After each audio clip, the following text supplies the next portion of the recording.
எசேக்கியேல் 14:23. நீங்கள் அவர்கள் மார்க்கத்தையும் அவர்கள் கிரியையும் காணும்போது அவர்கள் உங்களுக்கு தேற்றரவாய் இருப்பார்கள். நான் அதிலே செய்த எல்லாவற்றையும் முகாந்திரம் இல்லாமல் செய்யவில்லை என்று அப்பொழுது அறிந்து கொள்வீர்கள் என்பதை கர்த்தராகிய ஆண்டவர் உரைக்கிறார் என்று சொன்னார். நான் அதிலே செய்த எல்லாவற்றையும் முகாந்திரம் இல்லாமல் செய்யவில்லை என்று அப்பொழுது அறிந்து கொள்வீர்கள் என்று கர்த்தராகிய ஆண்டவர் உரைக்கிறார். இந்த நாளிலே பேசும்படி கடந்த நாட்களிலே ஆண்டவர் சமூகத்தில் இருந்தபோது இந்த வார்த்தையை பரிசுத்த ஆவியானவர் தெளிவாய் தந்து இடைப்பட்டு கொண்டிருந்தார். ஆண்டவர் ரீசன் இல்லாம எதையும் செய்ய மாட்டார், எதையுமே அனுமதிக்க மாட்டார். ஆண்டவர் செய்கிற ஒவ்வொரு செயலுக்கு பின்னாடி ஒரு பர்பஸ் இருக்கிறது, அல்லது ஒரு ரீசன் இருக்கிறது, ஒரு நோக்கம் இருக்கிறது. ஆசீர்வதிக்கிறதுக்கு பின்னாடியும் ஒரு நோக்கம் இருக்கிறது, தண்டிக்கிறதுக்கு பின்னாடியும் ஒரு நோக்கம் இருக்கிறது. முகாந்திரம் இல்லாமல் அவர் எதையுமே செய்ய மாட்டார், எதையுமே செய்ய மாட்டார். பல நேரத்தில் ஏன் ஏன் ஏன் என்கிற கேள்விதான் நமக்குள்ளே அதிகமாக எழும்புகிறது. ஏன் ஆண்டவர் இப்படி, எதனால இப்படி? இன்னைக்கு ஜெபத்துக்கு பஞ்சமா? இல்ல, எல்லாரும் ஜெபம் பண்றாங்க, எல்லாரும் ஜெபம் பண்றோம். அப்படி இருக்க ஏன் ஆண்டவரே இனியாவது நல்லது நடக்கும், 2021 எல்லாம் மாறும் பார்த்தா இன்னும் மோசமா தான் ஆண்டவர் மாறிட்டு இருக்கு. ஏன் ஆண்டவரே? ஆண்டவர் தெளிவாய் சொல்லுகிறார் தீர்க்கதரிசியை கொண்டு, நான் செய்த எல்லாவற்றையும் முகாந்திரம் இல்லாமல் செய்யவில்லை என்பதை அப்பொழுது அறிந்து கொள்வீர்கள். எல்லாவற்றையும், தேவன் செய்கிற எல்லா காரியத்துக்கு பின்னாடி ஒரு ரீசன் இருக்கு, ஒரு நோக்கம் இருக்கிறது, ஒரு முகாந்திரம் இருக்கிறது. அபிஷேகம் பெற்ற தேவ பிள்ளை தன்னை நிதானிக்கும் போது இதை அறிந்து கொள்வான். தாவீது சொன்னான் அல்லவா, சகோதரர்களுக்கு ஆகாரம் கொடுக்க வந்தபோது கோலியாத் சவால் விடுவதை கேட்டு விசாரித்துக் கொண்டிருக்கும் போது தாவீதின் மூத்த சகோதரன் வந்து, நீ ஏன் இங்க வந்தேன்னு கேட்கும் போது தாவீது அவன்கிட்ட சொன்ன வார்த்தை என்ன தெரியுமா? நான் வந்ததற்கு ஒரு முகாந்திரம் இல்லையா? அதன் அர்த்தம் என்ன? தேவனால் நடத்தப்படுகிறவனுக்கு நிச்சயம் உண்டு, நம்பிக்கை உண்டு. என்ன? தேவன் ஒரு இடத்துல என்னை கொண்டு போனாலும் சரி, தேவன் என் வாழ்க்கையில ஒண்ணு செய்தாலும் சரி, அதுக்கு பின்னாடி தேவன் ஒரு முகாந்திரத்தை வைத்திருக்கிறார். ஒரு ரீசன் இருக்கு, ஒரு நோக்கம் இருக்கிறது. சவுல் வீட்டிலே கழுதையை காணாமல் போக பண்ணினதற்கு ஒரு நோக்கம் இருந்தது. ஆமென். அந்த நோக்கம் என்ன? சவுலை ராஜாவாக்கணும். சவுல் கழுதையை தேடி போறான், கர்த்தர் சவுலை தேடி வெயிட் பண்ணிட்டு இருக்கிறார். கரெக்டா கொண்டு வந்தார். எல்லாவற்றுக்கு பின்னாக ஒரு நோக்கத்தை தேவன் வைத்துதான் எல்லாவற்றையும் நடப்பித்துக் கொண்டிருக்கிறார். ஆபிரகாமை தேவன் பெயர் சொல்லி அழைத்து வாக்குத்தத்தத்தை கொடுக்கிறார். வாக்குத்தத்தத்தை கொடுத்து 25 வருஷம் வெயிட் பண்ண வைக்கிறார். அந்த 25 வருஷத்துல ஆபிரகாம் எப்படியாவது தன் பிள்ளைய பாத்துறணும் துடித்து கொண்டிருக்கிறான். எப்படியாவது பிள்ளைய பாத்துறணும். ஆபிரகாம் எப்படியாவது தனக்கு ஒரு பிள்ளைய பார்க்கணும்னு பார்த்துட்டு இருக்கும் போது தேவன் வந்து அவனை வெயிட் பண்ண வைக்க. ஏன்? தேவன் வந்து தலைமுறைகளை பார்த்துட்டு விட்டார். இவனை ஈசாக்குக்கு தகப்பனா ஏற்படுத்துவதல்ல தேவனுடைய நோக்கம், விசுவாசிகளின் தகப்பனா ஏற்படுத்துவதுதான் தேவ நோக்கம். ஆமென். ஈசாக்கின் தகப்பனா ஏற்படுத்த இவ்வளவு காத்திருக்க வைக்க வேண்டிய அவசியம் இல்லை. நம்முடைய பார்வை ரொம்ப குறுகினதுங்க, தேவனுடைய பார்வை பெரியது. 1000 தலைமுறைக்கு இரக்கம் செய்வேன் என்றால் நம்முடைய 1000வது தலைமுறையும் தேவன் பார்க்கிறார். நாம் எத்தனை தலைமுறையை தான் பார்க்க முடியும்? இல்ல, இன்றைய சூழலில் நாம் ஒவ்வொரு நாளை காண்பதே பெரிய ஆச்சரியமா இருக்கிறது. நம்முடைய 1000வது தலைமுறை யார் என்பது அவருக்கு தெரியும். அப்படிப்பட்ட தேவனை ஆராதித்துக் கொண்டிருக்கிறோம். அவன் தேவன் நம்மேல் வைத்திருக்கிற திட்டம் என்பது, நோக்கம் என்பது, அதை நாம் நம்முடைய சூழ்நிலை கேட்டார் போல நம்மால சுருக்க முடியாது. நம்மால பல நேரத்தில் அதை புரிந்து கொள்ள முடியாது. எனவே தான் கர்த்தர் சொல்லுகிறார், நான் முகாந்திரம் இல்லாமல் எதையும் செய்யவில்லை என்பதை அப்பொழுது அறிந்து கொள்வீர்கள். அந்த நாள் வரும்போது, அந்த காரியம் நடக்கும்போது, அந்த செயல் எதற்காக தேவன் அனுமதித்தார் என்பதை நாம் அறிந்து கொள்வோம். முகாந்திரம் இல்லாமல் எதையும் செய்யவில்லை. பல நேரங்களில் தேவன் அனுமதிக்கிற காரியங்கள், தேவன் நடத்துகிற சூழ்நிலைகள் நம்மை தண்டிப்பது போலவே தான் இருக்கும். பல நேரங்களிலே ஆண்டவர் என்ன பனிஷ் பண்றாரோ அப்படின்னு தோணும் நமக்கு. நல்ல கவனிங்க, தேவன் 2 விதமான தண்டனை இருக்குது. ஒன்று அழிப்பதற்கான தண்டனை, இன்னொன்று சிட்சித்து திருத்துவதற்கான தண்டனை. லேவியராகமத்தில் இதை பார்க்க முடியும், வேதத்தில் அநேக இடங்களில் பார்க்க முடியும். தாவீது சொல்லுகிறார், நான் உபத்திரவப்பட்டது எனக்கு நல்லது. அப்போ இங்கே உபத்திரவத்தை தேவன் தாவீதின் வாழ்க்கையில் அனுமதிக்க காரணம் என்ன? வழி தப்பி நடந்தவன வழியில நடக்கப்படணும், வழி தப்பி நடந்தவன சரியா நடக்கப்படணும். அப்ப அதுக்கு பின்னாடி அவருடைய நோக்கம் என்ன? இவனை சரியா நடக்கப்படணும். அந்த நோக்கம் நிறைவேறும் வரைக்கும் உபத்திரவம் குறையாது. தீயில போடப்பட்ட பொன்னை தூக்கி போட்டதனுடைய நோக்கம் என்ன? அந்த பொன்னை தனக்கு ஏற்றார் போல வனையணும், உருவாக்கணும். அது உருவாக மட்டும் அது தீயில தான் கிடக்கும். அப்ப தீயில தூக்கி பொண்ணுட்ட கேட்டுட்டுல, பொண்ணே நான் உன்னை கொஞ்ச நேரம் தீயில தூக்கி போடட்டுமா அப்படி கேட்டுட்டுல. ஆல்ரெடி அது குறித்த ஒரு நோக்கம் மனதில் எழுதப்பட்டு விட்டது. இனி அது செய்யணும், அது நிறைவேற்றப்படும். களிமண் குயவனால் மிதிக்கப்படுகிறது, பின்பு கரத்தில் எடுத்து பிசையப்படுகிறது, பின்பு கரத்தால் வனையப்படுகிறது. இதை அனைத்தும் களிமண்ணிடத்தில் கேட்டு செய்கிறது இல்லை. அதை குறித்த ஒரு திட்டத்தை தன் மனதில் வைத்துக் கொண்டு அவர் செய்வித்துக் கொண்டு இருக்கிறார். Praise the Lord. மனதில் வைத்து அதை செய்வித்துக் கொண்டிருக்கிறார், அதை நடப்பித்துக் கொண்டிருக்கிறார். கர்த்தருக்கு மாத்திரம் மகிமை உண்டாவதாக. Thank you father. நல்ல கவனமா கேளுங்க. தேவன் முகாந்திரத்தை வைத்துதான் நம் வாழ்க்கையில, நம் குடும்பத்துல, நம்ம சபையில, நம்ம தேசத்துல ஒவ்வொரு காரியத்தை நடப்பித்துக் கொண்டிருக்கிறார். யோசேப்புக்கு புரியவில்லை ஆரம்பத்தில், என்னை ஏன் ஆண்டவர் இப்படி ஒரு தரிசனத்தை தந்து விட்டு என்னை ஏன் ஆண்டவரை இப்படி 20 வெள்ளிக்காசுக்கு விற்க வச்சிட்டீங்க? என் கையில ஏன் ஆண்டவரை இந்த விலங்குகள்? நான் ஏன் சிறையில் அடைக்கப்பட வேண்டும்? என் மேல் ஏன் இந்த வீணான பொய்யான குற்றச்சாட்டுகள்? இவர்கள் அனைத்தும் ஆரம்பத்தில் யோசேப்புக்கு புரியவில்லை.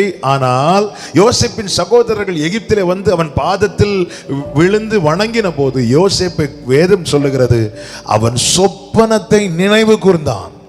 எப்பொழுது? சிறையில் இருக்கும் போதா? இல்ல, 22 வருடம் கழித்து சகோதரர்கள் வந்து அவன் பாதத்தில் விழுந்த போது வேதம் சொல்கிறது, அவன் சொப்பனத்தை நினைவு கூர்ந்தான். நான் முகாந்திரம் இல்லாமல் ஒன்றையும் செய்யவில்லை என்பதை நீங்கள் அப்பொழுது அறிந்து கொள்வீர்கள். அறிந்து கொள்ளும்படியான வேளையை தேவன் வைத்திருக்கிறார். தேசம் அறிந்து கொள்ளும், ஜனங்கள் அறிந்து கொள்வார்கள், நாம் அறிந்து கொள்வோம். ஏன் ஆண்டவரே இந்த இப்படிப்பட்ட ஒரு காரியத்தை என் வாழ்க்கையில் அனுமதிச்சீங்க, எங்க குடும்பத்தில் அனுமதிச்சீங்க, எங்க சபையில் அனுமதிச்சீங்க, எங்க தேசத்தில் ஏன் அனுமதிச்சீங்க? முகாந்திரம் இல்லாமல் ஒன்றையும் தேவன் செய்ய மாட்டார்.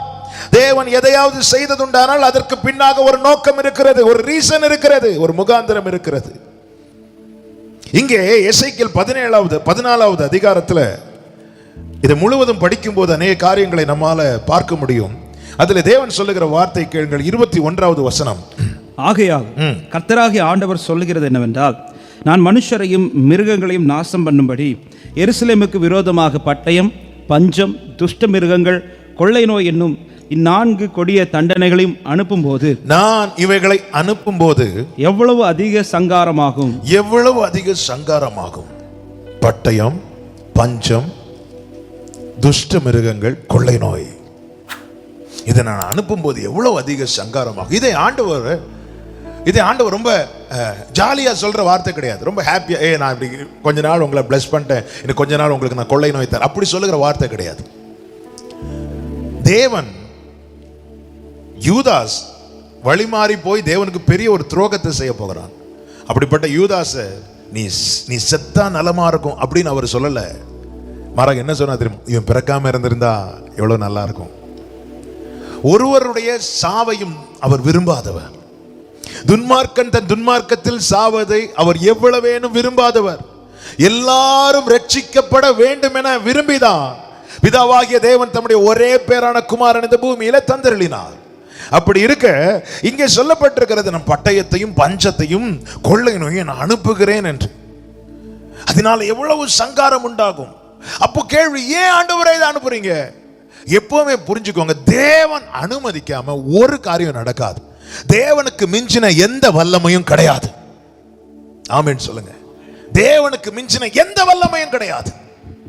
மேலே வானத்திலும் கீழே பூமியிலும் அவருக்கு நிகர் அவர் மாத்திரமே. ஆமென். அவரை தாண்டி யாருக்கு எதுவும் செய்ய முடியாது. அவரை மீறி யாருக்கு எதுவும் செய்ய முடியாது. தேவன் அனுமதிக்காமல் எதுவுமே நடக்காது. தேவனுடைய பெர்மிஷன் இல்லாம, தேவன் அலோவ் பண்ணாம எந்த ஒரு காரியம் நடக்காது. அப்படி இருக்கு கேள்வி, ஏன் ஆண்டவர் இதை அனுமதிச்சீங்க? ஏன் அனுமதிச்சீங்க? நடுக்கத்தோடு பயத்தோடு நாம் இந்த வார்த்தைகளை கேட்கும்படி அன்பாய் கேட்டுக்கொள்ளுகிறேன். கர்த்தர் பேசுகிற வார்த்தைகளை கேளுங்கள்.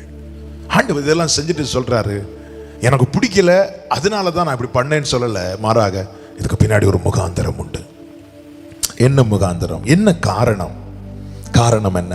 3வது வசனத்தை வாசியுங்கள். 2-3 சேர்த்து வாசியுங்கள். அப்பொழுது கர்த்தருடைய வார்த்தை எனக்கு உண்டாகி, அவர் மனுபுத்திரனே, இந்த மனுஷர் தங்கள் நரகலான விக்கிரகங்களை தங்கள் இருதயத்தின் மேல் நாட்டி தங்கள் அக்கிரமமாகிய இடரலை தங்கள் முகத்துக்கு எதிராக வைத்துக் கொண்டிருக்கிறார்களே. இது யாருக்கு சொல்லப்பட்ட வார்த்தையா? 1வது வசனத்தை பாருங்க. இஸ்ரவேலருடைய மூப்பரில்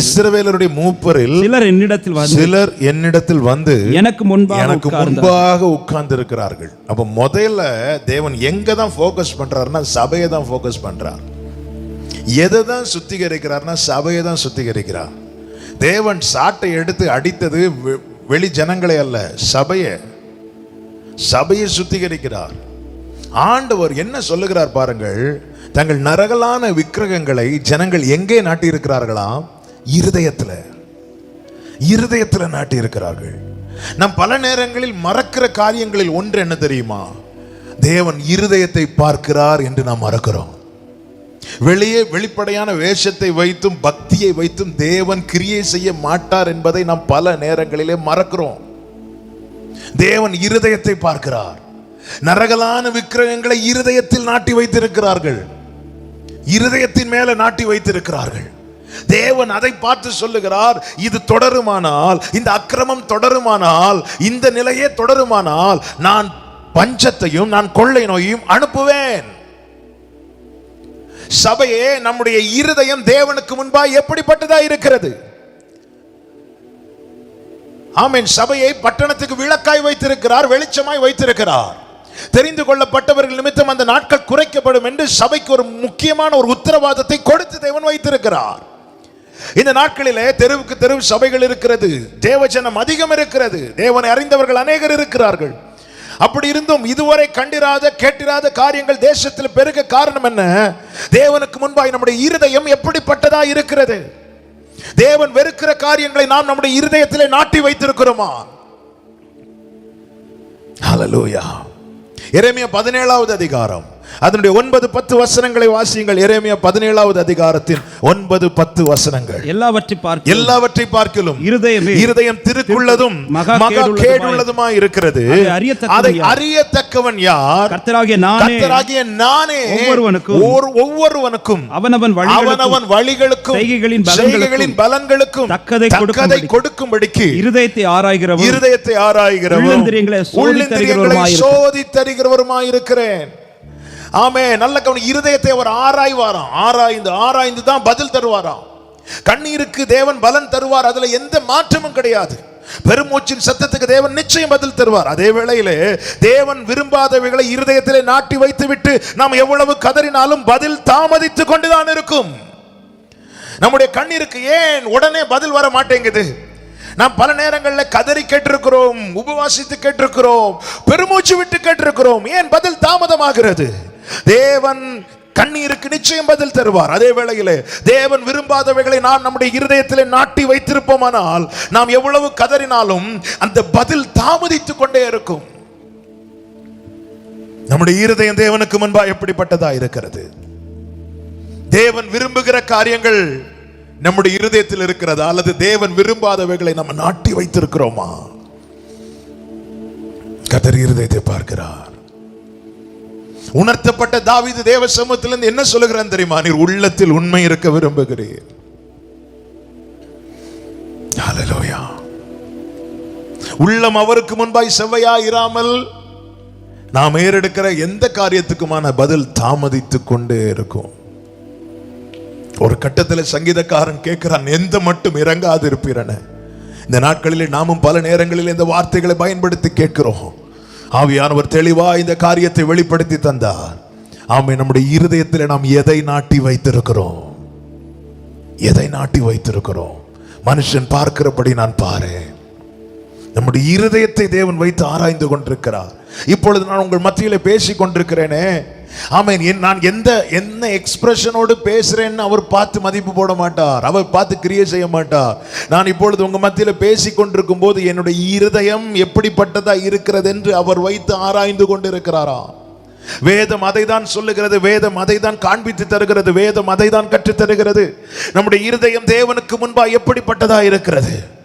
நம் ஒவ்வொருவரும் ஒரு குடும்பத்தில் ஒருவர் என்று அல்ல. ஆமென். நல்ல கவனமா கேளுங்க. கிருபையின் காலத்தின் கடைசி பகுதியில் வாழ்ந்து கொண்டிருக்கிறோம். நாம் ஒவ்வொருவரும் கர்த்தரிடத்தில் திரும்ப வேண்டும். இதை எசேக்கியேல் 14வது அதிகாரத்தில் 20வது வசனத்தை வாசியுங்கள்.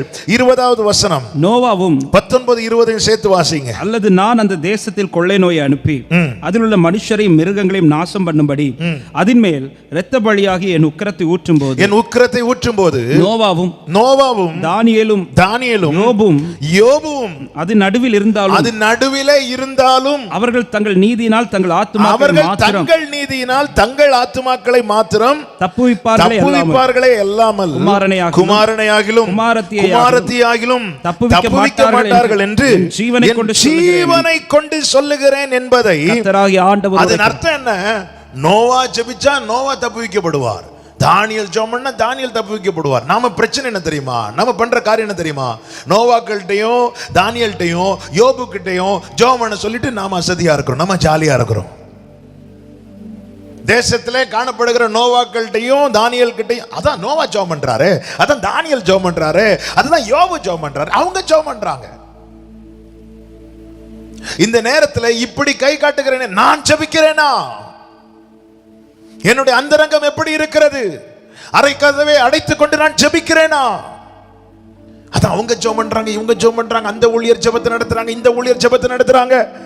அவர்கள் தங்கள் நீதியினால் தங்கள் ஆத்துமாக்களை தப்புவிப்பார்கள். ஆனால் ஜெபிக்காதவர்கள், அசதியா இருக்கிறவர்கள், நிர்விசாரமா இருக்கிறவர்கள், துணிகரமாய் பாவம் செய்கிறவர்கள்.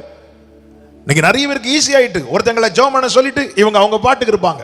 எங்களுக்காக நீங்க ஜெபம் பண்ணுங்கன்னு சொல்லிட்டு இவங்க கர்த்தரிடத்தில் திரும்ப மாட்டாங்க, கர்த்தருடைய சமூகத்தை தேட மாட்டார்கள், கர்த்தரை நோக்கி ஜெபிக்க மாட்டார்கள், கர்த்தருடைய சமூகத்தில் காத்திருக்க மாட்டார்கள். என கேட்கிற அன்பு சகோதரா சகோதரி, அது அவங்களுக்கு ஜெபம் வர்றதுக்கு எனக்கு இல்லை அப்படி சொல்லி ஒதுங்குகிற காலம் அல்ல. ஆமென். ஜெபிக்கிறதுக்கு தேவன் கிருபை தருகிறார். ஆண்டவர் சமூகத்தில் இருக்கணும்.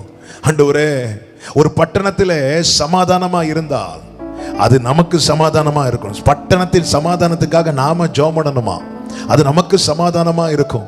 அதுக்கு தான் விசேஷித்த கிருபை பெற்றவங்க இருப்பாங்கன்னு சொல்லிட்டு ஒதுங்கி கொள்ளாதிருங்கள். ஆண்டவர் தெளிவாய் வார்த்தை எழுதி வைத்திருக்கிறார். நோவா இருந்தாலும் சரி, தானியேல் இருந்தாலும் சரி, யோபு இருந்தாலும் சரி, அவர்கள் தங்கள் நீதியினால் அவர்கள் ஆத்துமாக்கள் தப்புவிக்கப்படும். ஆனா அடுத்து உள்ளவங்க குமாரனாகிலும் குமாரத்தியாகிலும் தப்புவிக்க முடியாது. இந்த நாட்களிலே தேவன் மீட்கப்பட்ட கூட்டத்தினிடத்தில் தேவன் எதிர்பார்க்கிற காரியம் என்ன தெரியுமா? ஆண்டவர் சமூகத்தில் திரும்பணும். நம்முடைய இருதயம் சுத்திகரிக்கப்படுவதாக. தேவன் வெறுக்கிறதை ஒருபோது நம்முடைய இருதயத்தில் நாட்டி வைக்காதிருப்போமாக. மோசே மலையில ஏறுகிறான். மோசே மலையில ஏறி ஜெபித்துக் கொண்டிருக்கிறான். நாட்கள் அதிகரிக்கிறது. நாட்கள் லேட் ஆகிறத பார்த்ததும் ஜனங்க என்ன பண்ணாங்க தெரியுமா? கர்த்தருக்கு மகிமை உண்டாவதாக. ஜனங்கள் தங்கள் கையில இருக்கிற ஆமென் ஆபரணங்களை எல்லாம் கொடுத்து ஒரு பொற்கன்று குட்டியை செய்விக்கிறார்கள். பொற்கன்று குட்டியை செய்வித்து நாட்டி வைக்கிறார்கள். நாட்டி வைத்து அதை வழிபட ஆரம்பிக்கிறார்கள். அதற்கு முன்பதாக பாட ஆரம்பிக்கிறார்கள். அதற்கு முன்பதாக விளையாட எழுந்திருக்கிறார்கள். வேதம் சொல்லுகிறது, தேவ கோபம் உண்டது. தேவ கோபம் உண்டது. மோசேயை பார்த்து சொன்ன வார்த்தை என்ன தெரியுமா? கர்த்தர் மோசேயை பார்த்து சொன்ன வார்த்தை என்ன தெரியுமா? மோசே, நான் இவர்களை அழித்து விட்டு உன்னை நான் பாதுகாக்கிறேன்னு சொன்னார். ஆனா மோசே கெஞ்சிறான், மோசே கெஞ்சி அழுகிறான். தேவனால் அதை தாங்கிக் கொள்ள முடியவில்லை.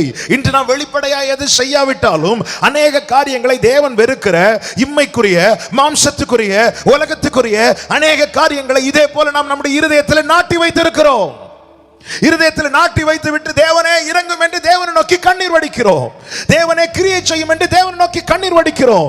தேவன் முகத்தை அல்ல, இருதயத்தை பார்க்கிறார். தேவன் வெறுக்கிறவைகளை நம்முடைய இருதயம் விரும்பி நாம் தேவ சமூகத்தில் என்ன கண்ணீர் வடித்தாலும் பதில் கிடைக்காது நான் சொல்ல மாட்டேன். ஆனா பதில் தாமதித்து கொண்டிருக்கும். இரக்கம், தேவன் தேசத்தின் மேல இரக்கம் பாராட்ட விரும்புகிறார். சபையை இந்த நாட்களிலே தேவன் வெறுக்கிறதை உன் இருதயத்திலிருந்து தூக்கி எறிந்து விட்டு கர்த்தருடைய சமூகத்தை நோக்கி உண்மையாய் கதறு, உண்மையாய் கெஞ்சு. ஒவ்வொருவரும் நாம் நம்மை ஆராய்ந்து பார்க்க வேண்டிய நேரத்தில் இருக்கிறோம்.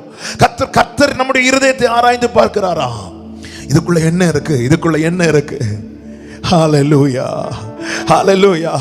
ஒவ்வொரு நாள் தாமதிக்க தாமதிக்க எத்தனை விதமான செய்திகளை கேட்டுக்கொண்டிருக்கிறோம். நாளைக்கு ஜெபம் பண்ணலாம், அடுத்த வாரம் ஜெபம் பண்ணலாம். இல்ல, நாட்களை கடத்தி விட்டு நாம் சும்மா இருக்க வேண்டிய நேரம் அல்ல இது. தேவ சமூகத்திலிருந்து தகப்பனே, எங்கள் தானியேலை பாத்தீங்களா? தானியேல்ட்ட ஒரு தப்பையும் யாருக்குமே கண்டுபிடிக்க முடியவில்லை. எதிரிகளுக்கு பொதுவாகவே நம்ம கிட்ட என்ன ஃபால்ட் இருக்குன்னு நம்ம நேசிக்கிறவங்கள்ட்ட கேட்டா தெரியாது. நம்ம பகைப்பாங்க தெரியுமா? அவங்கள்ட்ட கூப்பிட்டு கொஞ்சம் என்கிட்ட இருக்கிற குறையெல்லாம் சொல்லுங்கன்னு சொன்னா அப்படியே டீட்டெயிலா சொல்லுவாங்க. உங்ககிட்ட இருக்கிற குறைய உங்களுக்கு தெரியணுமா? உங்களை விரும்பாத சிலர் இருப்பாங்க தெரியுமா? அவங்கள்ட்ட வச்சு கேளுங்க, இல்லைன்னா யாரையாவது வச்சு கேளுங்க, அவங்ககிட்ட இருக்கிற ஃபால்ட் எல்லாம் சொல்லுங்க. அப்படியே சொல்லிட்டே இருப்பாங்க. அது நம்ம அழகா திருத்தி கொள்ளலாம். அதே போலதான் நம்ம பகைக்கிறவங்க நம்ம கிட்ட இருக்க நன்மையை பார்க்க மாட்டாங்க, நம்ம கிட்ட என்ன தீமை இருக்குன்னு தான் பார்ப்பாங்க. ஆனால் வேதம் சொல்லுகிறது, தானியேலை பகைத்தவர்களுக்கு கூட தானியேல் இடத்துல ஒரு குற்றத்தையும் காண முடியவில்லை. ஒன்னை மட்டும் கண்டுபிடிச்சாங்க. என்ன தெரியுமா? அவன் 3 வேளை கர்த்தரை நோக்கி ஜெபிக்கிறவன். அந்த தானியேல் எருசலேமுக்காக ஜெபிக்க தேவ சமூகத்தில் உட்கார்ந்து இருக்கிறான். தன் பட்டணத்துக்காக, தன் தேசத்துக்காக, தன் ஜனத்துக்காக ஜெபிக்க தேவ சமூகத்தில் உட்காரும் போது என்ன சொல்லி ஜெபித்தார் தெரியுமா? தானியேல் 9வது அதிகாரம் அதனுடைய 4வது வசனம். என் தேவனாகிய கர்த்தரை நோக்கி ஜெபம் பண்ணி பாவ அறிக்கை செய்து. முதல்ல அவன் தன் பிழைகளை அறிக்கை செய்கிறான், பாவ அறிக்கை செய்கிறான். அந்த பாவ அறிக்கை செய்யும் போது எப்படி செய்கிறான் தெரியுமா? 5வது வசனத்தை வாசிங்க. நாங்கள் பாவம் செய்து, தேவனே அவர்கள் பாவம் செய்து இல்ல, நாங்க பாவம் செஞ்சோம். தானியேல் என்னங்க பாவம் பண்ணா? பாபிலோன்ல வந்த போது கூட போஜனத்தால் கூட தன்னை தீட்டுப்படுத்த, மாசுபடுத்த விடாதபடி தன்னை காத்துக்கொண்டவர் தானியேல். சாப்பாடுனால கூட தனக்கு ஒரு தீட்டு வந்துடக்கூடாதுங்கிறதுல உறுதியா இருந்தவன் தானியேல். அந்த தானியேல் சொல்றான், ஜனம் பாவம் செய்ததை வச்சு அவங்க பாவம் செய்யறாங்கப்பா, அவங்க பாவம் செய்யறாங்கப்பா, அவங்க பாவம் செய்யறாங்கப்பான்ல, நாங்க பாவம் செய்தோம் ஆண்டவரே.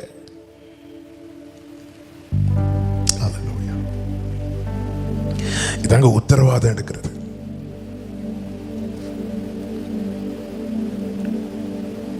பத்தொன்பதாவது வசனத்தை வாசிங்க.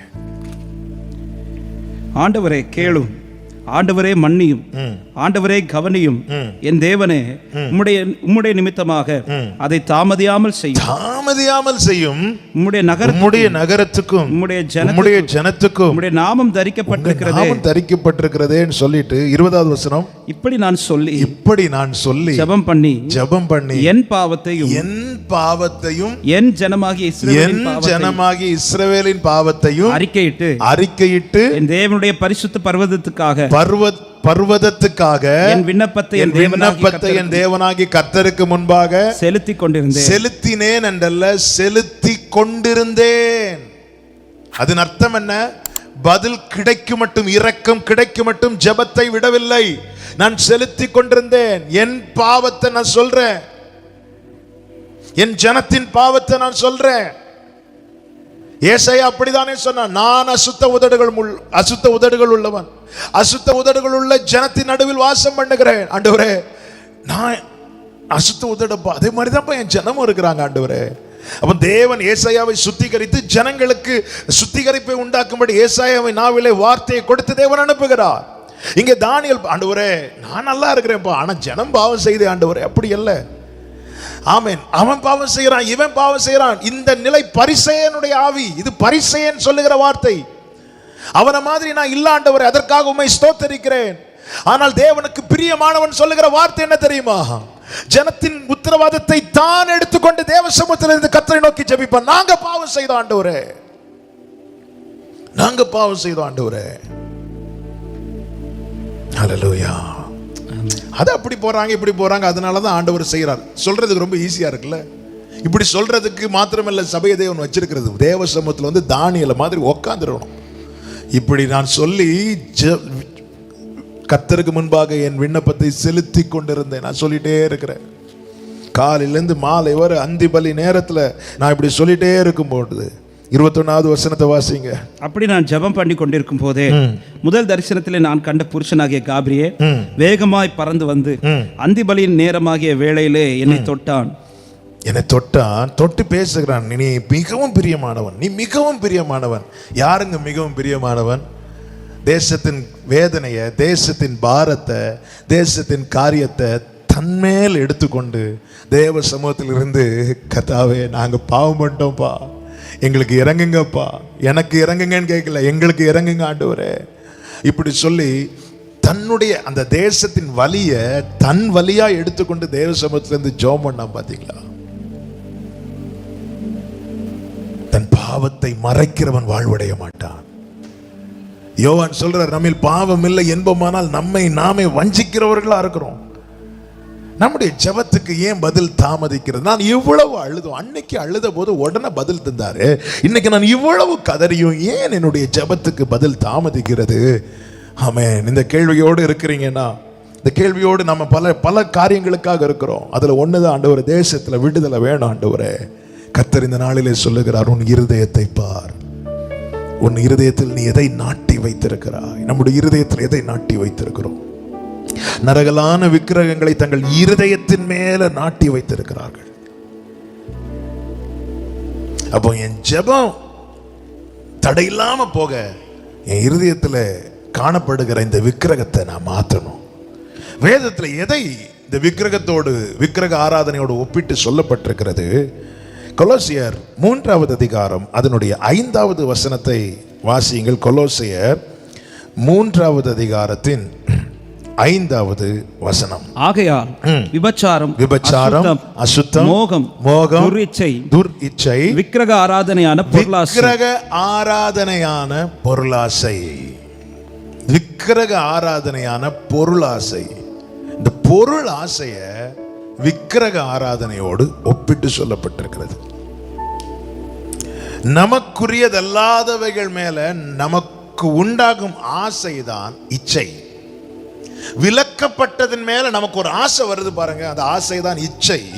வேதம் சொல்கிறது, இச்சை கற்பந்தரித்து பாவத்தை பிறப்பிக்கும், பாவம் மரணத்தை பிறப்பிக்கும். இருதயத்தில் இன்னைக்கு ஜனங்கள் எதை நாட்டி வைத்திருக்கிறார்களாம்? பொருளாசை என்னும் விக்கிரக ஆராதனை. இந்த ஆசை என்ன செய்யும் தெரியுமா? தேவன் பேரில் காட்ட வேண்டிய பக்தியையும் பாசத்தையும் இவைகளுக்கு நாம காட்டிட்டு இருப்போம். நம்ம வேதம் என்ன சொல்கிறது? இருதயத்தின் நிறைவினாலே வாய் பேசும். நம் இருதயத்தில் எதை நாட்டி வைத்திருக்கிறோமோ அதை குறித்து நாம் சிந்தித்துக் கொண்டிருப்போம். அதை குறித்து தான் நம்ம பேசி கொண்டிருப்போம். அதை குறித்து கேட்க தான் நாம் ஆசைப்படுவோம். இந்த 3 நிலையை வைத்து நம் இருதயத்தில் எதை வைத்திருக்கிறோம், யாரை வைத்திருக்கிறோம் என்பதை நம்மால யூகிக்க முடியும் அல்லது புரிந்து கொள்ள முடியும். நம் இருதயத்தில் எதை நாட்டி வைத்திருக்கிறோமோ அதை குறித்து தான் நம்ம சிந்திச்சுட்டு இருப்போம். இருதயத்தில் எதை நாட்டி வச்சிருக்கிறோமோ அதை குறித்து தான் நம்ம பேசிட்டு இருப்போம். இருதயத்தில் எதை நாட்டி வைத்திருக்கிறோமோ அதை குறித்து தான் நம்ம கேட்க விரும்புவோம். அதை குறித்து தான் கேட்க விரும்புவோம். ஒவ்வொரு நாள் 24 மணி நேரம் தருகிறாரே, அந்த 24 மணி நேரத்தில் நம்ம எதை அதிகம் சிந்திக்கிறோம் அல்லது யாரை அதிகம் சிந்திக்கிறோம், எதை குறித்து அதிகம் பேசுகிறோம், எதை குறித்து கேட்க ஆசைப்படுகிறோம், இவைகளே நாம் நம்முடைய இருதயத்தில் நாட்டி வைத்திருக்கிறவைகள். நன்றாய் புரிந்து கொள்ளுங்கள், தேவனுக்கு செலுத்த வேண்டிய அந்த கனத்தை வேற எதற்கும் நாம் செலுத்துவோமானால் அதை நாம் இருதயத்தில் விக்கிரகமாய் வைத்திருக்கிறோம். தங்கள் நரகலான விக்கிரகங்களை இருதயத்திலே நாட்டி வைத்திருக்கிறார்கள். ஆண்டவர் என்ன சொன்னார்? எகிப்திலிருந்து இஸ்ரவேலரை வெளியே கொண்டு வந்து சொன்ன வார்த்தை என்ன? எகிப்தியருக்கு வரப்பண்ணின வியாதிகளில் ஒன்றையும் நான் உங்களுக்கு வரப்பண்ணேன், நானே உங்கள் பரிகாரியாகிய கர்த்தர். அருமையான வார்த்தை சொல்லிவிட்டு என்னாகமம் 11வது அதிகாரம் 33வது வசனத்துல பார்த்தா தெரியும், பெரிய வாதையினால இதே ஜனங்களை கர்த்தர் வாதித்திருப்பார்.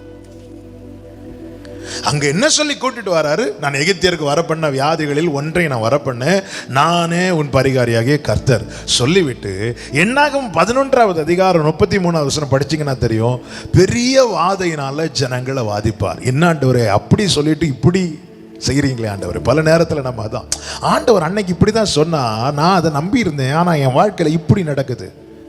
ஏன் எகிப்தியருக்கு வரப்பண்ணின வியாதியை வரப்பண்ணேன்னு சொல்லிட்டு இப்போ வரப்பண்ண காரணம் என்ன? காரணம் ஒன்றுதான். அப்போஸ்தலர் 7வது அதிகாரம் அதனுடைய 39வது வசனத்தை வாசிக்க கேட்கலாம். அப்போஸ்தலர் 7வது அதிகாரத்தின் 39வது வசனம். இவனுக்கு நம்முடைய பிதாக்கள் கீழ்ப்படிய மனதாயிராமல் இவனை தள்ளிவிட்டு தங்கள் இருதயங்களில் எகிப்துக்கு திரும்பினார்கள். நான் அதை புரியும்படி சொல்ல விரும்புகிறேன். எகிப்தியருக்கு வரப்பண்ண வியாதியில் ஒன்றை நான் வரப்பண்ணேன்னு சொல்லிட்டு எகிப்தை விட்டு வெளியே கொண்டு வந்துட்டார். இவங்க என்ன பண்ணாங்க? எகிப்தை தங்களிடத்தில் வரவழைச்சாங்க, இருதயத்தில் கொண்டு வந்துட்டாங்க, எகிப்தை இருதயத்தில் நாட்டிட்டாங்க. எப்பொழுது எகிப்தை இவர்கள் தங்களிடத்தில் கொண்டு வந்தார்களோ அப்பொழுது இவர்களுக்கு விலக்கப்பட்டிருந்த வியாதியும் இவர்களிடத்தில் வந்தது. எகிப்தை தங்களிடத்தில் வரவழைத்து கொண்ட போது வாதையும் அவர்களை தேடி வந்தது. தேவன் ஒன்றை விட்டு நம்மை பிரித்து கொண்டு வந்ததுக்கு ஒரு முகாந்திரம் உண்டு. எகிப்தில வைத்து சொல்லவில்லை. எகிப்தை விட்டு பிரித்து செங்கடலை கடத்தி கொண்டு வந்து எகிப்து நிந்தையை புரட்டி போட்டு பார்வோன் சேனையை முற்றிலுமாய் சங்கரித்து பின்பு வந்து சொல்லுகிறார், நான் எகிப்தில் வரப்பண்ண வியாதி ஒன்றை நான் வரப்பண்ண. எகிப்தை விட்டு ரொம்ப தூரம் வெளியே கொண்டு வந்துட்டு சொல்லுகிறார். இவங்க என்ன பண்ணிட்டாங்க? எகிப்தை இருதயத்துக்குள்ள கொண்டு வந்துட்டாங்க.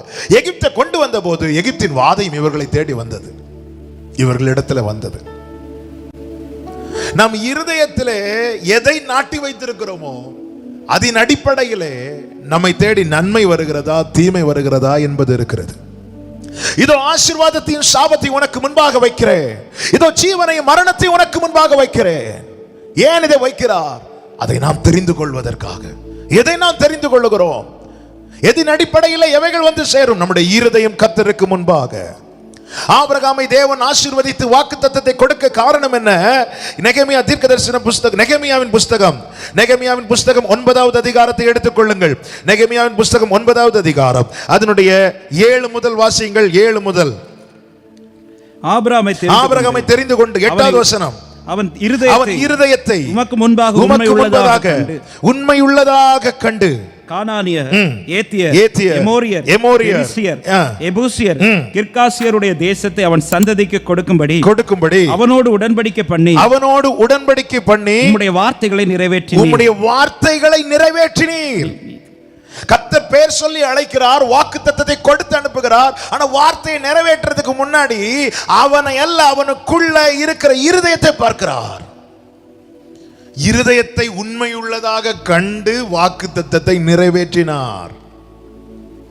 இந்த நாட்களிலே நம்ம ஜெபம் பண்றோங்க, ஆண்டவரே விடுவீங்க, இறங்குங்க அப்படின்னு. நம்முடைய ஜெபத்துக்கு பதில் உடனே கிடைக்கிறதா, தாமதமாகிறதா? தாமதமாகுவது காரணம் கர்த்தரால் செய்ய முடியாததுனால இல்லைங்க, நம்ம இருதயத்தில் நாட்டி வைத்திருக்கிற இந்த பொருளாசை என்னும் விக்கிரக ஆராதனை, ஆமென், இவைகளை தாமதப்படுத்தி கொண்டிருக்கிறது. ஆண்டவருடைய வேதனை இது. தேவன் வேதனையாய் தான் சொல்லுகிறார். இதே எசேக்கியேலை கொண்டு சொல்லுகிற வார்த்தை கேளுங்கள். எசேக்கியேல் 33வது அதிகாரம் அதனுடைய 31வது வசனம். ஜனங்கள் கூடி வருகிற வழக்கத்தின்படி உன்னிடத்தில் வந்து உனக்கு முன்பாக என் ஜனங்கள் போல உட்கார்ந்திருக்கிறார்கள், வார்த்தைகளை கேட்கிறாங்க. ஆனாலும் அவர்கள் அவைகளின்படி செய்கிறது இல்லை. அவர்கள் தங்கள் வாயினால இன்பமாய் பேசி அவர்கள் இருதயமோ பொருளாசையை பின்பற்றி போகிறது. வழக்கத்தின்படி கூடுறாங்க, எல்லா மீட்டிங்கும் வராங்க, ஒரு மீட்டிங் மிஸ் பண்ண மாட்டாங்க. என் ஜனம் போல உட்கார்ந்து இருக்கிறாங்க. வெளி வேஷத்தெல்லாம் பார்த்தா அப்படியே இல்ல, என் ஜனம் போல உட்கார்ந்து இருக்கிறாங்க. வார்த்தையை நல்லா கேட்கிறாங்க, ஆனாலும் அவைகளின்படி செய்கிறது இல்லை. அவர்கள் தங்கள் வாயினால இன்பமா பேசுறாங்க. என்ன பேசுறாங்க? இன்னைக்கு மெசேஜ் சூப்பர், இன்னைக்கு கர்த்தர் என்னோடு பேசினார், இன்னைக்கு வார்த்தை அப்படி இருந்துச்சு, என்ன ஃபயரா இருந்துச்சுல்ல, இன்பமா பேசுறாங்க. ஆனா அவங்க இருதயம் பொருளாசையை பின்பற்றி போகிறது. ஆமேன் போட்டதோட எல்லாத்துக்கும் ஆமேன், எல்லாத்துக்கும் முடியும், வார்த்தைக்கு எல்லாத்துக்கும் முடிச்சிட்டு இனி அடுத்த ஞாயிற்றுக்கிழமை பார்ப்போம். தேவன் வேதனையோடு இந்த வார்த்தையை சொல்லுகிறார். கூடுகிற வழக்கத்தின்படி கூடுறாங்க. என் ஜனங்களா இருக்கிறார்கள் என்று சொல்லவில்லை, என் ஜனம் போல உட்கார்ந்து இருக்கிறார்கள். அதன் அர்த்தம் என்ன? நான் என்னதான் உங்க முன்னாடி பிரீச் பண்ணிட்டு இருந்தாலும் என் இருதயம் பொருளாசை பின்பற்றி போகுமானால் என்னை அவருடைய ஜனமாய் அவரால் அங்கீகரிக்க முடியாது. நான் வேஷம் போடுகிறேன் என்று அர்த்தம். எபேசியர் 5வது அதிகாரம் அதனுடைய 5வது வசனத்தை வாசியுங்கள். எபேசியர் 5வது அதிகாரம் 5வது வசனம். விபச்சாரக்காரனாவது, அசுத்தனாவது, விக்கிரக ஆராதனைக்காரனாகிய பொருளாசைக்காரனாவது தேவனுடைய ராஜ்யமாகிய கிறிஸ்துவின் ராஜ்யத்திலே சுதந்திரம் அடைவதில்லை என்று அறிந்திருக்கிறீர்கள். இதை அறிந்து கொள்ள வேண்டும். எனக்கு அங்கே சுதந்திரம் இல்லாம என்னுடைய ஜெபத்துக்கு அங்க இருந்து எப்படிங்க பதில் வரும்? எனக்கு அங்கே சுதந்திரம் இல்லாமல் என்னுடைய கூப்பிடுதலுக்கு எப்படி அங்கே உத்தரவு வரும்? நான் கூப்பிட்ட நாளில எனக்கு மறு உத்தரவு அருளினீர். எனக்கு அங்கே சுதந்திரம் இருக்கிறது. எனக்கு ஒரு எமர்ஜென்சினா நான் எங்க போன் பண்ணுவேன்? எனக்கு எங்க உரிமை இருக்குதோ அங்க நான் போன் பண்ணுவேன். அவங்கள்ட்ட நான் கேட்பேன். எனக்கு ஒரு தேவைன்னா நான் எல்லா வீட்லயும் போய் கேட்க முடியுமா? இல்ல, எனக்கு எங்க உரிமை இருக்கிறது அங்கதான் கேட்க முடியும். பொருளாசைக்காரனுக்கு தேவனுடைய ராஜ்யத்தில் சுதந்திரமே இல்லையா? சுதந்திரம் இல்லாத இடத்திலே நான் போய் கதறி அப்படி செய்யுங்க, அவங்களுக்கு இதை செய்யுங்கன்னு சொல்லும் போது அங்க எப்படி கேட்கப்படும்? நம்முடைய இருதயத்தை நேராக்குவோம். நாம் ஜெபிக்கவில்லை என்று சொல்லவில்லை, ஆனால் நம்முடைய ஜெபத்துக்கு நம் இருதயத்தில் வைத்திருக்கிற இப்படிப்பட்ட காரியங்கள் தாமதம் படுத்தி கொண்டிருக்கிறது. இனியும் தாமதமாக நம்மால் கேட்கக்கூடாத செய்திகள் தான் வந்து கொண்டிருக்கிறது. இனியும் தாமதமாக்க கூடாது. எனக்கு சுதந்திரம் இல்லாத இடத்துல என்னுடைய ஜெபத்துக்கு எப்படி பதில் கிடைக்கும் என்று நான் எதை வைத்து நம்புவது? எப்படி நம்புவது? பொருளாசைக்காரனாவது அவனுக்கு தேவனுடைய ராஜ்யமாகி கிறிஸ்துவின் ராஜ்யத்தில் சுதந்திரமே கிடையாதாம். இதை அறிந்து கொள்ளணும். ஜெபிக்கிறதுக்கு முன்னாடி அப்பா தானியேல் அப்பா மாதிரி பாவ அறிக்கை செய்து என் இருதயத்தை சுத்திகரியும் ஆண்டவரே, சுத்த இருதயத்தை சிருஷ்டியும் ஆண்டவரே. காரணம், யோனாவுக்கு தான் சொல்யூஷன் தெரியும். வழிமாறி போனான் யோனா, ஆனால் அவனுக்கு தான் சொல்யூஷன் தெரியும். அவன் சொல்றான், என்ன தூக்கி கடல்ல போடுங்க, இந்த கொந்தளிப்பு நிக்கும். சொல்யூஷன் சபைக்கு தெரியல. என் நாமம் தரிக்கப்பட்ட என் ஜனங்கள் தங்களை தாழ்த்தி தங்கள் பொல்லாத வழிகளை விட்டு திரும்பி கர்த்தருடைய முகத்தை நோக்கி கெஞ்சும் போது நான் சேமத்தை தருவேன் சொல்லி இருக்கிறார்ல. அப்ப சொல்யூஷன் நமக்கு தெரியுது, ஆனா நம்ம அதை செய்ய மாட்டேங்கிறோம். ஏன் செய்ய மாட்டேங்கிறோம்? இருதயம் பொருளாசையை பின்பற்றி போகிறது. இம்மைக்குரிய அநேக காரியங்கள் மேல் ஆசை வைத்து அதையே தேடி போகிறோம், அதையே வர்ஷிப் பண்ணிட்டு இருக்கிறோம், அதை குறித்து நினைக்கிறோம், அதை குறித்து பேசுகிறோம். அது கிடைக்காம போகும்போது சோர்ந்து போயிடும். ஆமென், ஹல்லேலூயா. தேவனுடைய ராஜ்யத்துல நமக்கு சுதந்திரம் இருக்கும். அந்த சுதந்திரம் தாங்க நமக்கான ஜெபத்துக்கு பதில கொண்டு வரும்.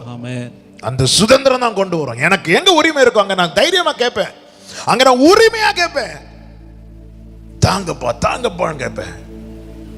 ஆனா அந்த பொருளாசை என்னும் விக்கிரக ஆராதனை அந்த உரிமையை பறிக்குது. இருதயம் சுத்திகரிக்கப்படுவதாக.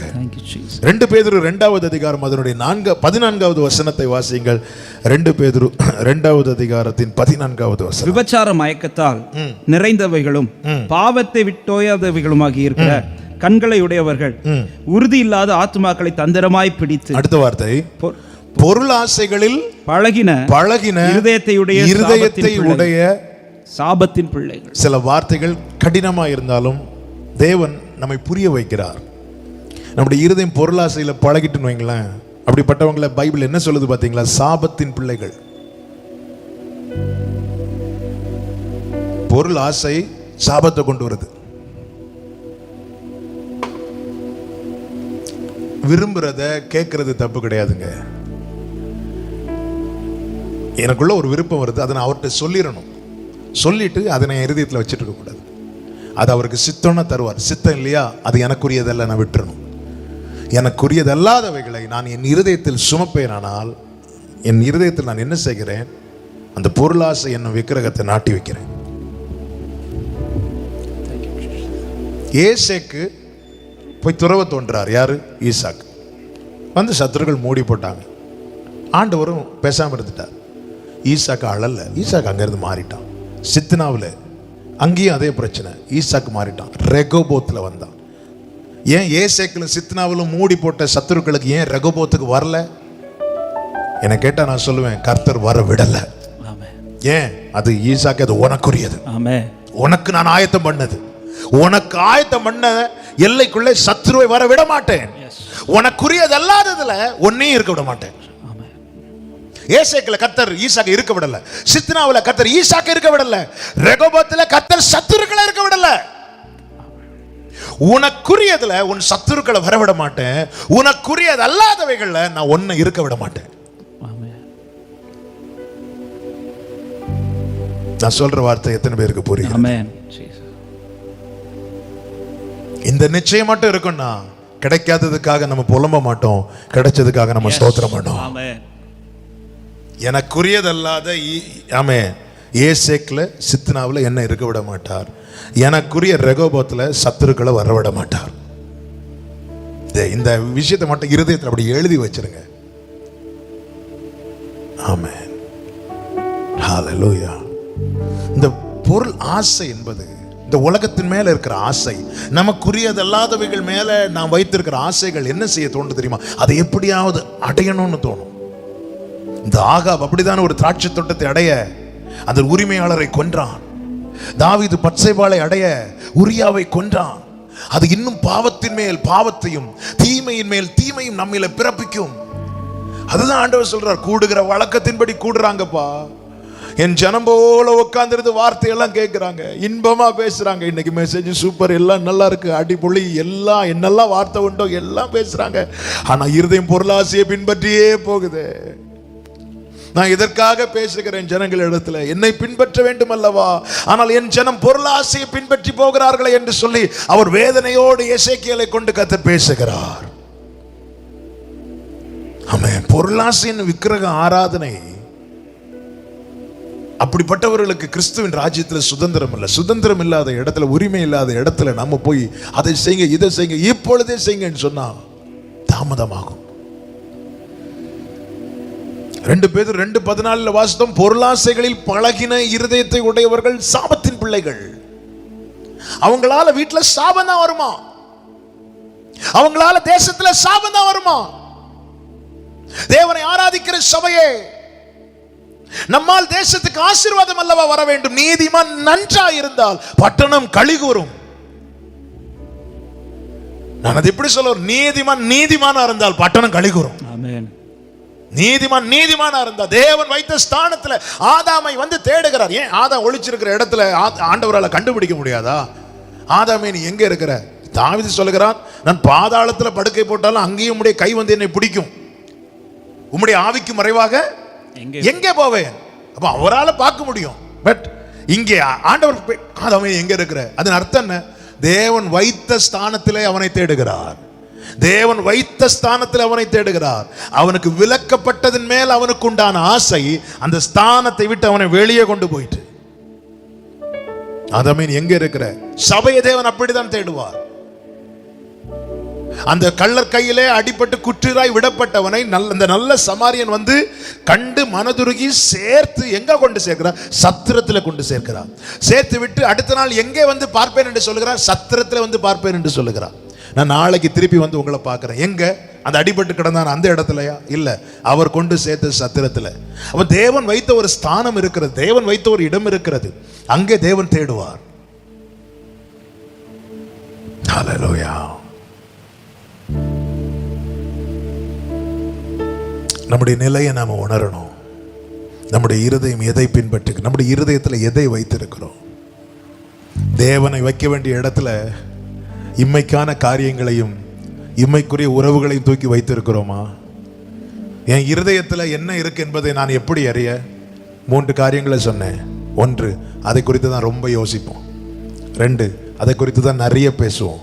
3, அதை குறித்து யாராவது பேசினா அதை கேட்க தீவிரிப்போம். நம்ம இருதயத்தில் ஆண்டவரை வச்சிருக்கிறோன்னா அவருடைய வார்த்தையை கேட்க துடிப்போம், அப்படி ஏங்குவோம்.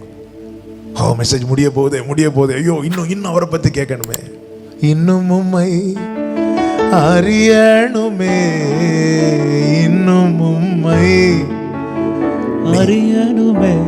நீ பாருங்க, அவரை இருதயத்தில் நம்ம ஆண்டவர் வச்சிருப்போம்னா பைபிளை வாசிட்டே இருப்போம். பைபிளை வாசிப்போம்ல, வாசிட்டே இருப்போம். இருதயத்தில் அவரை வச்சிருப்போம்னா நம்ம அவரை பற்றி தான் நிறைய பேசிட்டே இருப்போம். ஆண்டவரை பற்றி தான் நிறைய பேசிட்டே, இருதயத்தின் நிறைவு வாய் பேசும். அவரை பற்றி தான் நினைப்போம். ஆண்டவரே எப்படியெல்லாம் காத்தீர்.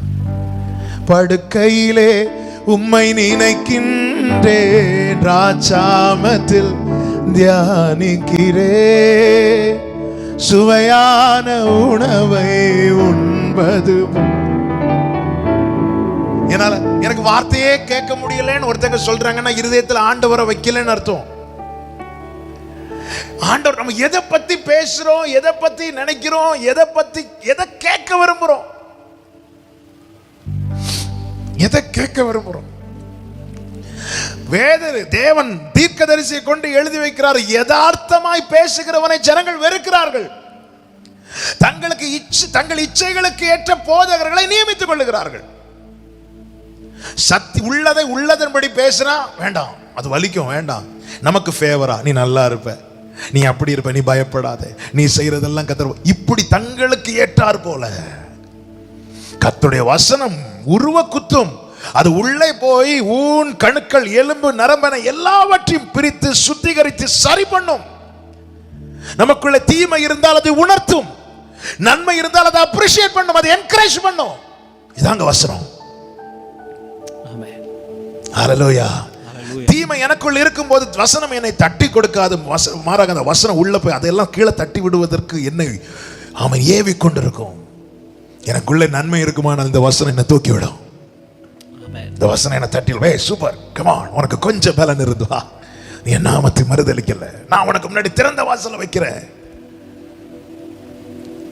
இதை உள்ளது போல ஏற்றுக்கொள்ளுகிற மனநிலைமை சபைக்கு தேவை. அதை தான் கர்த்தர் சொல்லுகிறார், என்னுடைய வசனத்துக்கு நடுங்குகிறவனையே நான் நோக்கி பார்ப்பேன்.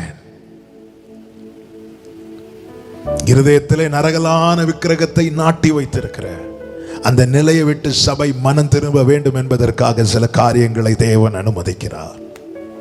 ஆவியானவர் சபைகளுக்கு சொல்லுகிறதை காதுள்ளவன் கேட்க கடவன். இன்னொரு காரியத்தை கூட சொல்லி நான் ஜெபிக்க விரும்புகிறேன்.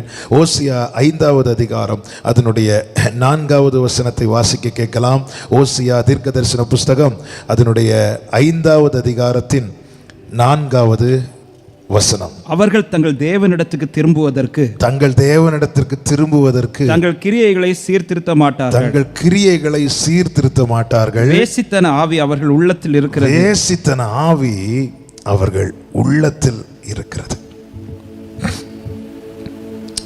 அவர்கள் தேவனிடத்தில் திரும்புவதற்கு தங்கள் கிரியைகளை சீர்திருத்த மாட்டேங்கிறாங்க. ஏன்னா அவங்க உள்ளத்தில் என்ன இருக்கான்? வேசித்தன ஆவி. இந்த வேசித்தனம் தேவன் அருவருக்கிற காரியம். கண்களின் இச்சை. இந்த வேசித்தன ஆவி உள்ளத்தில் இருந்தா தப்பானது அந்த கண்கள் பார்க்க துடிக்கும். அருவருப்பானவைகளை கண்கள் ஆவலாய் பார்க்க ஏங்கும். அதுக்கு காரணம் தெரியுமா? உள்ள வேசித்தன ஆவி இருக்கு. பரிசுத்த ஆவி உள்ள இருந்தா தீமைக்கு இந்த கண்கள் விலக்கி காத்துக்கொள்ளப்படும். ஒரு கொஞ்சம் தப்பு, கொஞ்சம் பாவம், கொஞ்சம் தீமையான காரியனாலே அது நம்ம கண்ணுக்கு தெரியுதுனாலே நம்முடைய உள்ளம் அப்படி துடிக்க ஆரம்பிக்கும். பரிசுத்த ஆவியை தாவீது பரிசுத்த ஆவி நிறைவில் இருந்த போது சவுலின் வஸ்திரத்தில் கொஞ்சம் ஓரத்தை அறுத்த போது அவனுடைய இருதயம் துடிச்சிட்டு இருந்துச்சான். ஆனா அதே தாவீது பின்னாட்களிலே தன்னுடைய வீட்டிலே உலாவி கொண்டிருந்து பத்சேபாளை பார்க்கிறான். பார்த்ததும் அவன் இருதயம் துடிக்கல, மாறாக அவன் இருதயம் அவளை அடைய ஆரம்பித்தது. ஆமென். அவன் திரும்பி பாவத்தில் போய் விழுகிறான். கர்த்தர் தீர்க்கதரிசியை வந்து உணர்த்தின போது தாவீது பயந்து சொன்ன காரியம் என்ன தெரியுமா? இப்படி பரிசுத்தாவி என்னை விட்டு எடுத்து போடாதிரும். அதன் அர்த்தம் என்ன?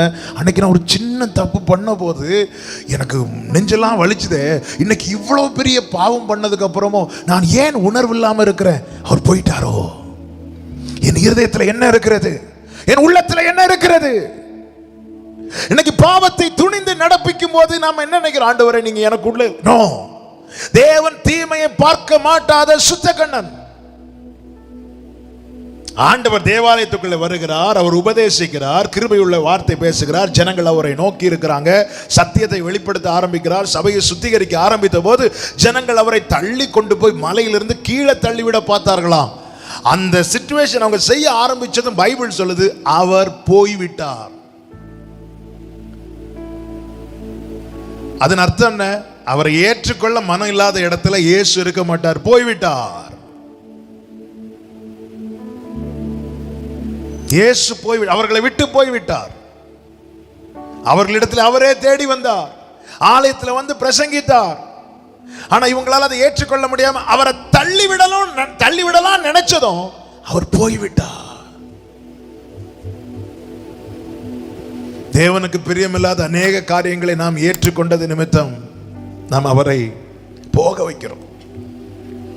எனவேதான் பவுல் சொல்லுகிறார், நான் அவரை ஆதாயமாக்கி கொள்வதற்காக எனக்கு லாபமா இருந்தவைகளை நஷ்டம் என்றும் குப்பை என்று எண்ணுகிறேன். எனக்கு இயேசு வேணும், எனக்கு என் அப்பா வேணும். வேசித்தனம் ஆவி இருதயத்தில் இருந்தா, இங்க பாருங்க இந்த 5வது வசனத்துல, கிரியைகளை சீர்திருத்த மாட்டாங்க, கிரியைகளை மாற்றவே மாட்டாங்க, அதே தான் செய்வாங்க, அதே தான். ஆனா என் ஜனத்தை போல வழக்கத்தின்படி சபையில கூடுறாங்க, எல்லாம் கேட்கிறாங்க, கிரியை மாற்றவே மாட்டேங்கிறாங்க. கிரியை அன்னைக்கு ரட்சிக்கப்படுறதுக்கு முன்னாடி என்னென்ன செய்தானோ அதே தான் இப்பொழுதும் செய்து கொண்டிருக்கிற அனுபவம். இது எதை காண்பிக்கிறது? ஆண்டவர் பாரத்தோடு சொல்றார், அவங்க உள்ளத்துல வேசித்தன ஆவி இருக்கிறது. ஆமென்.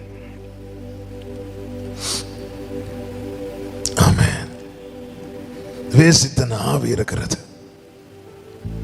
ஆண்டவர் இந்த நாளிலே நம்மை பார்த்து வேதனையோடு இந்த வார்த்தைகளை சொல்லுகிறார்.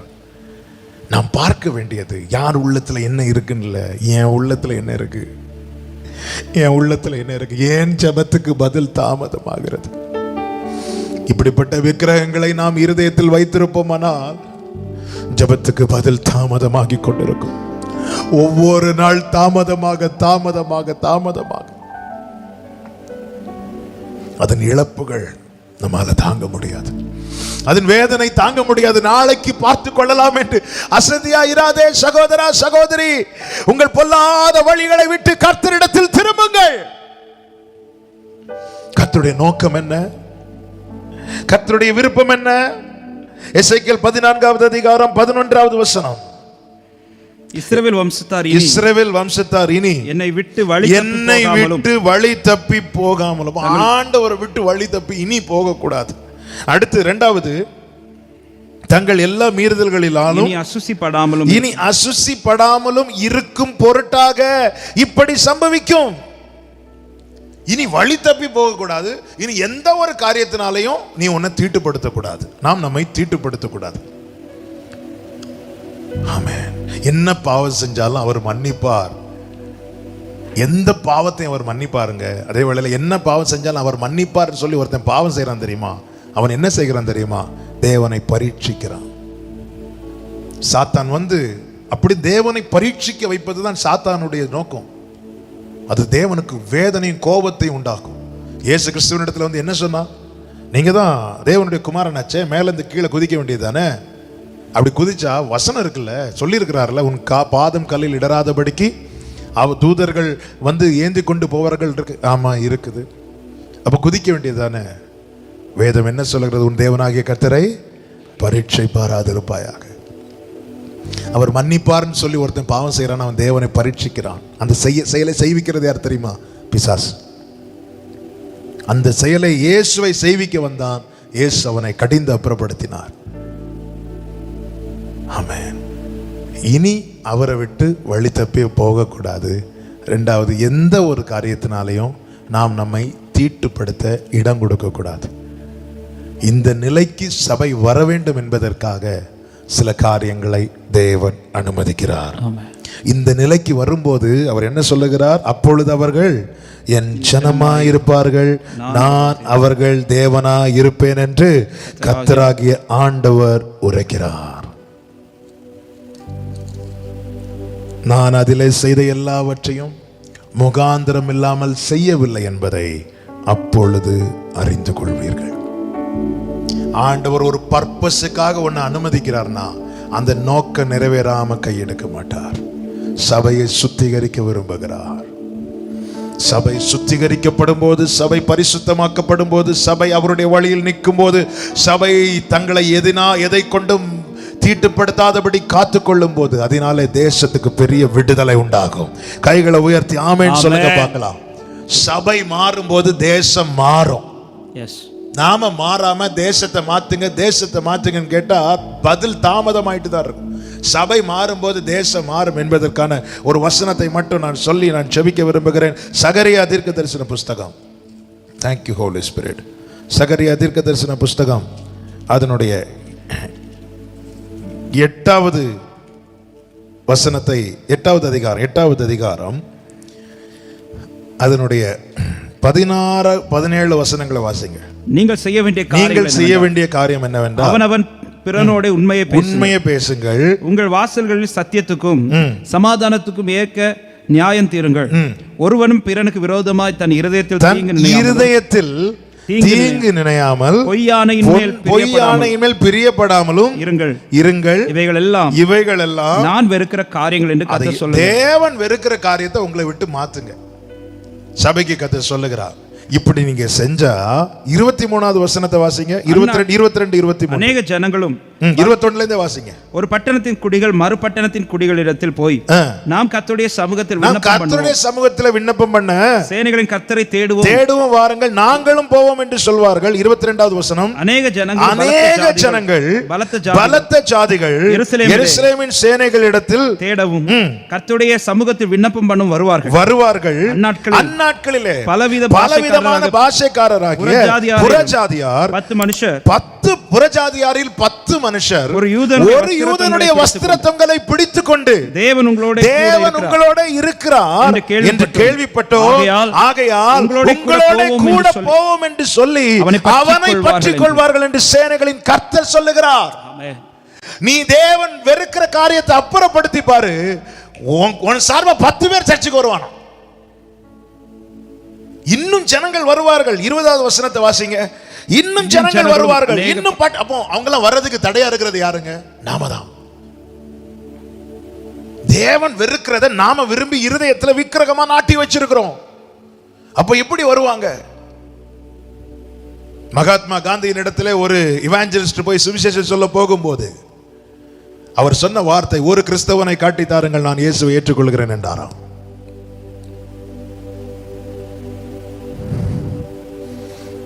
நான் படித்த வேதத்திலே கண்ட கிறிஸ்துவை நான் இன்னும் கிறிஸ்தவர்களிடத்திலே காணவில்லை. சபை சுத்திகரிக்கப்படும் போது ஜனங்கள் எல்லாம் கர்த்தரை தேட வருவார்களாம். ஒரு யூதனுடைய வஸ்திர தொங்கலை பிடிச்சிட்டு என்ன சொல்லுவாங்க தெரியுமா? உங்க கூட தான் கர்த்தர் இருக்கிற, நாங்களும் வரோம். ஆமென். கர்த்தரை தேடும்படி அவன் தேவனை விட்டு இனி வழி தப்பி போகக்கூடாது. தேவனை விட்டு வழி தப்பி போக பண்ணுகிற எந்த ஒரு காரியத்தினாலும் நாம் நம்மை தீட்டுப்படுத்தக்கூடாது. இந்த நாளிலே கர்த்தர் உணர்த்துகிற காரியம் இதுதான். தாவீது தன் பிழைகளை உணர்ந்து கர்த்தரிடத்தில் திரும்பின போது பட்டயத்தை நீட்டிக்கொண்டிருந்த தூதனை பார்த்து கர்த்தர் சொன்னார், போதும், நிறுத்து. இன்று நாம் மனம் திரும்புவோமானால், நான் விசுவாசிக்கிறேன், சபை இன்னைக்கு மனம் திரும்புமானால் இந்த வாதை இன்றோடு நிறுத்தப்படும்.